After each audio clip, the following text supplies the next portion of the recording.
pamätné.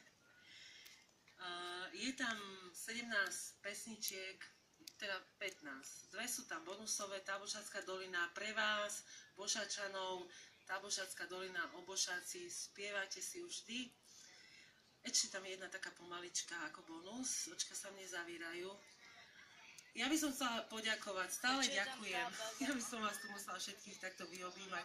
Majovi, čo sa týka hudobnej stránky umeleckej, mal nad nami tú taktovku svoju, že takto budeme hrať. Takže Majko, ďakujeme.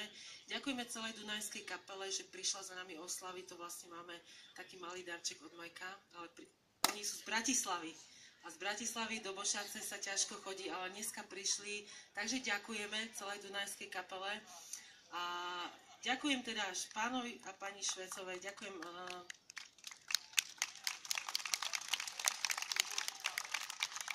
Ivánke, Lejke, Jankovi, Mirkovi, Zuzke, Peťovi, Pálkovi, Majkovi, Peťovi. Už nebudem hovoriť, kto chce mikrofón? Agatka.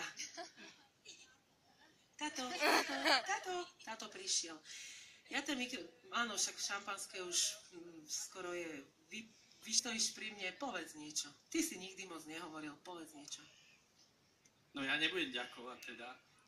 Ja budem gratulovať, pretože kvôli tomu sme tu. 20 rokov má Rytmus. Takmer 20 rokov ich poznám. Ja som práve s manželkou včera trošku tak spomínal a vlastne 20 rokov my sme spolu. Takže ja si prajem, aby nám to ešte 50 vydržalo. Ja to prajem aj vám. Takže za tých 50 rokov sa tu stretneme zase. Dobre, prídete? Pretože ja verím, že im to vydrží. Sú to super kamaráti, super ľudia. V Bošáci som vždy strašne rád, nielen v Bošáci, ale hoci kde na okolí, keď s nimi hrám, keď niečo robíme. Zažili sme aj smutné chvíle, zažili sme veľa veselého a preto verím, že to nemôže skončiť. Takže len tak ďalej, hlavne Janke, poprosím ju, Janka, vydrž to ďalej, lebo je to, budem úprimný, je to hlavne na nej. Títo chlapí, no, tak my sme takí, vieme, akí sme. Ale keby nebolo Janky, nie Rytmusu, dosť bolo rečí. Len tak ďalej, hurá. Veľký potles Majkovi, čož je výnimočné, že on tam takto napodal. Ešte poprosím krstného tatu, dobre? Ja by som si dovolila poprosiť ťa, Mirko, aby si ty okrstil teda to CDčko tu nás so všetkými našimi sponzormi. A ty ako taká hlava dnešného dňa celej Bošátskej doliny a tí, čo neprišli z Bošáce, Bohuslavy, z Novej Bošáce, môžu banovať. Škoda, no.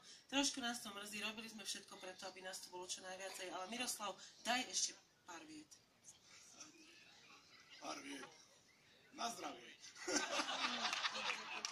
Takže ja by som takisto chcel poďakovať hlavne im cťou, že môže sa zúčastniť tohto obradu, nenazvem to krstom, ale uviesť CDčko do hudobného života. Takže mne mi to veľkou cťou krstí asi len farár, ale ja by som vám chcel popriať hlavne teda pevné zdravie, aby ste s tou svojou hudbou robili tu im všetkým ľuďom, ktorí sem dnes prišli vás podporiť, aby ste ich tešili ešte minimálne nie 20, 40, ale 60 rokov.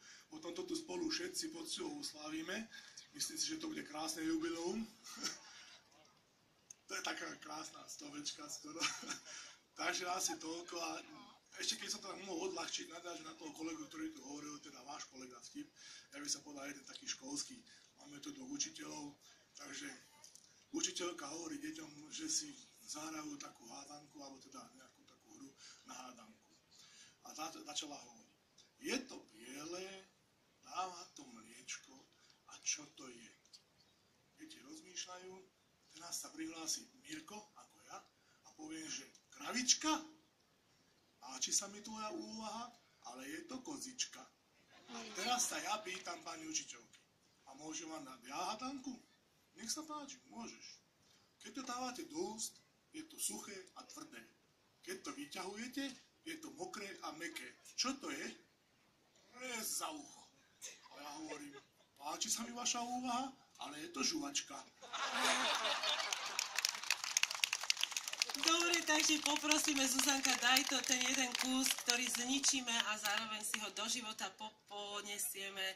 Dáme ho medzi tie naše ostatné. Pálko, daj pohárik, trošku vyteče aj do tých pohárikov a poprosíme všetkých, aby ste si pripili na to naše na tú našu hudbu, na tú našu hudobnú produkciu, na tie pesničky, ktoré sú nám blízke a tým sa snažíme ich uviesť aj vám.